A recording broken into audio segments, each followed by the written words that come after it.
Sumainyo ang Panginoon. At sumaiyo rin. Ang mabuting balita ng Panginoon ayon kay San Mateo. Papuri sa iyo, Panginoon. Noong panahong iyon, lumapit kay Jesus ang mga alagad ni Juan Bautista at ang wika, "Malimit kaming mag-ayuno, gayon din ang mga Pariseyo.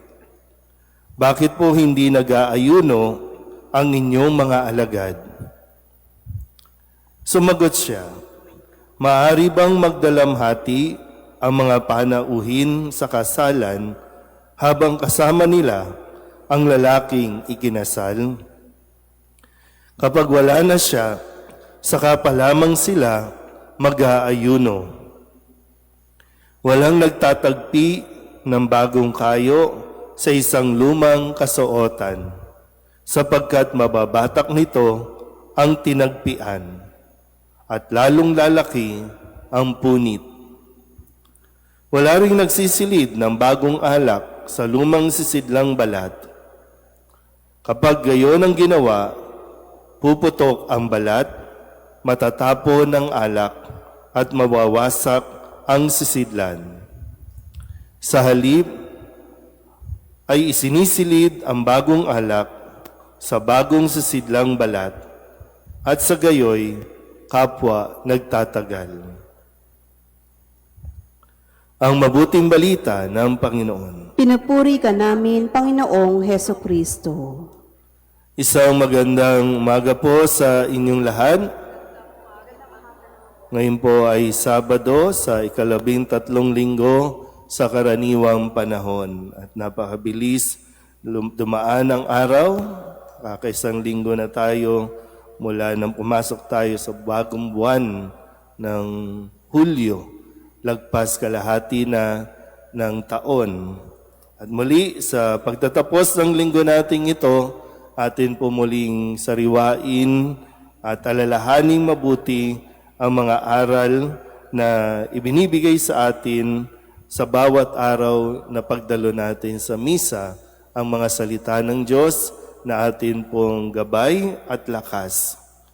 Nung Lunes, sa pagdiriwang po natin ng kapistahan ni na San Pablo, San Pedro, ang mga haligi ng ating simbahan, narinig natin ang pagkakaloob kay Pedro ng susi ng kalangitan, pagbibigay sa kanya ng kapangyarihan, kaya't sinabi ni Jesus na ang ipagbawal mo sa lupa ay ipagbabawal sa langit, at ang ipahintulot mo sa lupa ay ipahintulot sa langit. Kaya nga pinapaalalahanan tayo ng atin pong pakikisa sa simbahan, pakikisa at pagsunod sa atin pong mga lider, lalo tigin sa ating Santo Papa na siyang humalili mula pa kay San Pedro. Noong Martes, muli nagbalik tayo sa mga karanasan ng mga alagad bago pa man tuluyang itong karanasan na pagpapakilala ni Jesus sa kanyang mga alagad at ipahayag ni Pedro kung sino siya. Ngayon sa kanilang karanasan, nang sila'y nasa isang bangka, sila ay hinahampas ng alon at sila'y natakot at lumapit kay Jesus.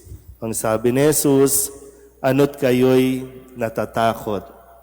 Napakaliit naman ng pananalig ninyo. Ano't kayo'y natatakot?" Nung Miyerkules, kasunod niyan ay ang karanasan na kung saan narinig at nakita ng mga alagad ang kapangyarihang taglay ng ating Panginoong Heso Kristo na maging ang mga demonyo ay sumusunod sa Kanya. Sabi nung Miyerkules, sabi ng mga demonyo, "Anong pakialam mo sa amin, anak ng Diyos? Naparito ka ba upang pahirapan kami ng hindi pa panahon?"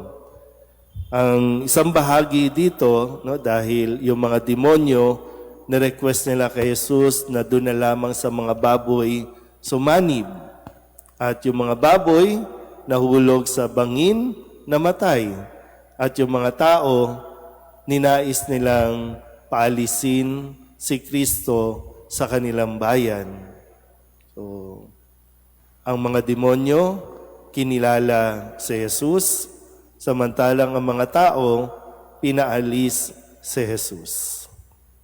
Nung Huwebes, ang sabi naman ni Kristo doon sa lalaking paralitiko kung saan inilapit ng kanyang mga kaibigan o mga kakilala.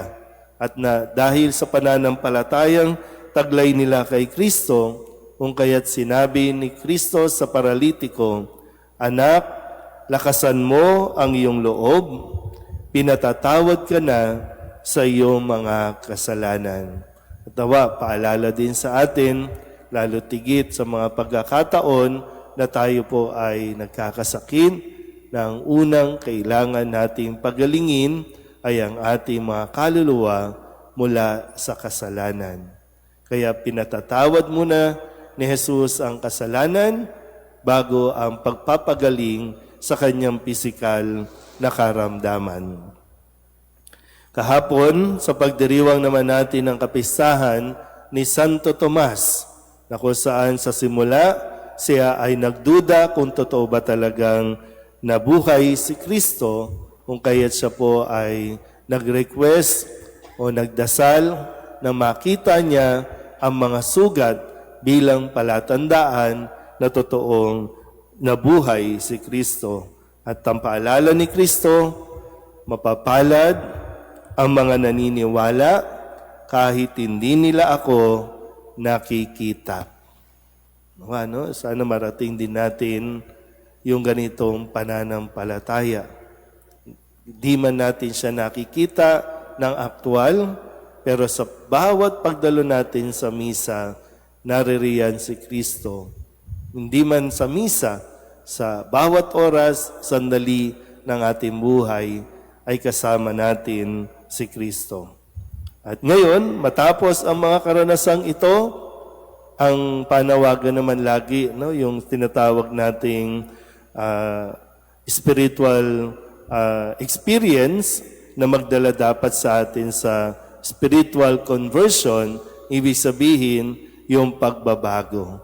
Kaya nga sabi ni Kristo, walang nagtatagpi ng bagong kayo sa isang lumang kasuotan, sapagkat mababatak nito ang tinagpian at lalong lalaki ang punit. So kung mararanasan natin si Kristo, napapakinggan natin ang kanyang mga salita, sikapin natin na magkaroon ng bagong sisidlan, bagong damit, na kung saan tutugma ang kanyang aral sa ating pamumuhay. Bakit nahihirapan tayo na sumunod? Kasi ayaw nating alisin ang dati nating paniniwala, hindi man dati, pero mga maling paniniwala, maling pamumuhay sa pamumuhay na itinuturo ni Kristo. Kaya nagkakaroon ng resistance. Kaya nga sabi, nababanat. Bakit tayo nahihirapang sumunod kay Kristo? Bakit tayo nasasaktan? Kasi mayroong something sa atin na nababanat na kailangan talaga natin itong alisin. Kaya nawa, no? Patuloy natin pagnilayan at napakahalaga na sa pagkilos natin, sa paglilingkod natin sa simbahan, ang salita ng Diyos ang dapat natin laging binabalingan upang maging gabay. Amen?